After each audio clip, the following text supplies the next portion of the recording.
Bismillahirrahmanirrahim. Assalamualaikum warahmatullahi taala wabarakatuh. Alhamdulillahirabbil alamin. Wassalatu wassalamu ala asyrafil anbiya'i wal mursalin. Allahumma shalli ala sayyidina Muhammadin wa ala alihi wa sahbihi ajma'in. Asyhadu an la ilaha illallah الملك الحق المبين وأشهد أن محمدا عبده ورسوله الصادق الوعد الأمين لا نبي بعده أما بعد. Jamaah salat isya dan salat tarawih yang semoga Allah meridhoi semua amal kita di bulan Ramadan ini. Izinkan hamba yang dhaif ini memberikan beberapa kultum sebagai diri sendiri, nasihat diri sendiri dan juga kepada hadirin sekalian dalam rangka mengisi kegiatan Ramadan ini. Oleh karena itu, tidak ada kata yang paling utama melainkan kita memulai dengan mengucapkan rasa syukur dan alhamdulillah kepada Allah Subhanahu wa taala yang telah memberikan kita kesempatan telah memasuki di bulan suci Ramadan ini. Dan tidak sedikit pula beberapa orang yang tidak merasakan kebahagiaan ketika bulan suci Ramadan ini datang. Oleh karena itu, kita mesti melihat kembali kepada hati-hati kita sendiri, kepada hati masing-masing kita sendiri. Apakah hati kita selama ini yang dijadikan Allah Subhanahu wa taala sebagai hati yang beku, hati yang keras? Selama hati kita masih bergetar dibacakan ayat-ayat suci Allah, selama azan kumandang, kemudian hati kita bergetar dan segera bergegas menuju masjidnya Allah, disitulah hati kita masih diberikan siraman rahmat Allah Subhanahu wa taala.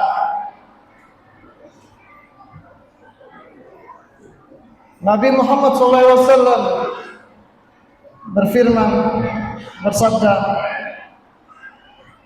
"Qad ja'akum Ramadan syahrul mubarak, iftaradallahu alaikum siyamahu, tuftahu fihi abwabul jannah, wa tughlaqa fihi abwabun nar, abwabul jahim, wa taqulu fihi syayatin, fihi laylatul khairun min alfi sanah, min alfi syahrin, man khanima khairiha faqad kharim." Yang artinya, telah datang kepada kalian bulan Ramadan, bulan yang diberkahi, diwajibkan atas kalian berpuasa. Pada bulan itu dibukanya pintu surga serta pintu-pintu neraka ditutup. Setan-setan dibelenggu, di dalamnya terdapat satu malam yang lebih baik daripada malam 1000 bulan. Siapa yang dihalangi dari kebaikannya, maka sungguh ia terhalangi. Hadis riwayat Ahmad Sahihul Ahmad. Asyiral muslimin, jamaah salat tarawih yang dimuliakan Allah Subhanahu wa taala. Pada kesempatan kali ini, kultum yang ingin dibawakannya itu tentang urgensi puasa Ramadan.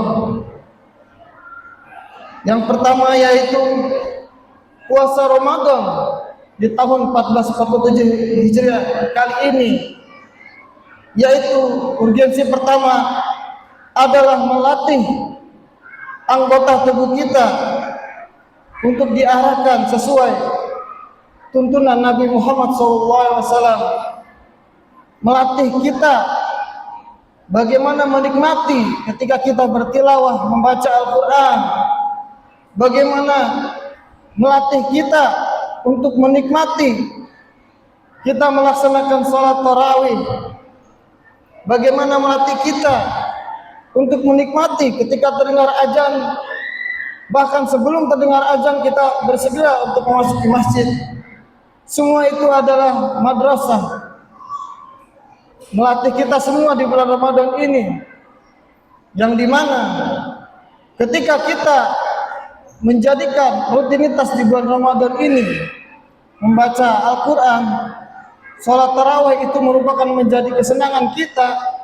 Masya Allah, sungguh kenikmatan di dalamnya, merasakan kenikmatan Islam.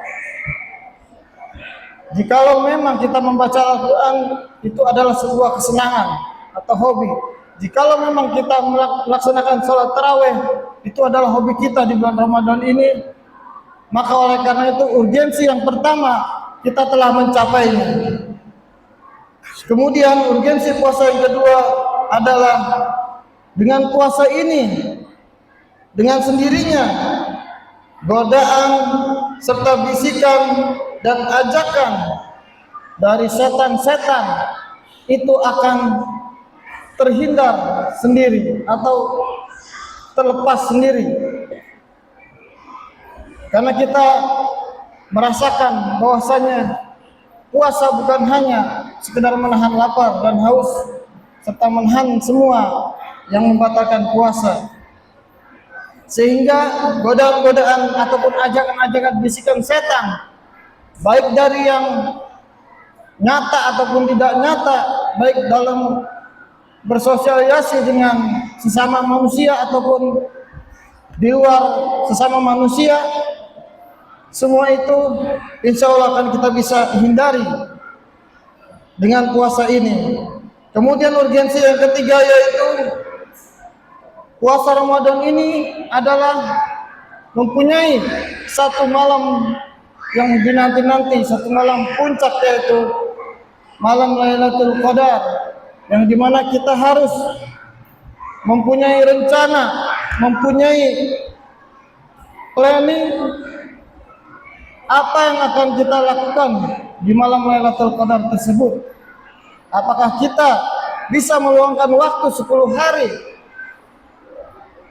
selama untuk mengejar malam Lailatul Qadar tersebut? Tanyakanlah kepada diri kita sendiri, sehingga kita bisa menggapai urgensi puasa Ramadan yang keempat. Kemudian urgensi puasa Ramadan yang kelima adalah dengan puasa ini, dengan sendirinya juga kita dijauhkan dari sifat-sifat munafik oleh Allah Subhanahu wa taala. Karena di dalam hadis Rasulullah SAW,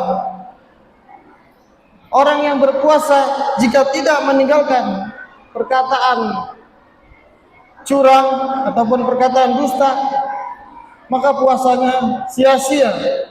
Oleh karena itu, sifat-sifat munafik tersebut pun akan luntur dari diri kita.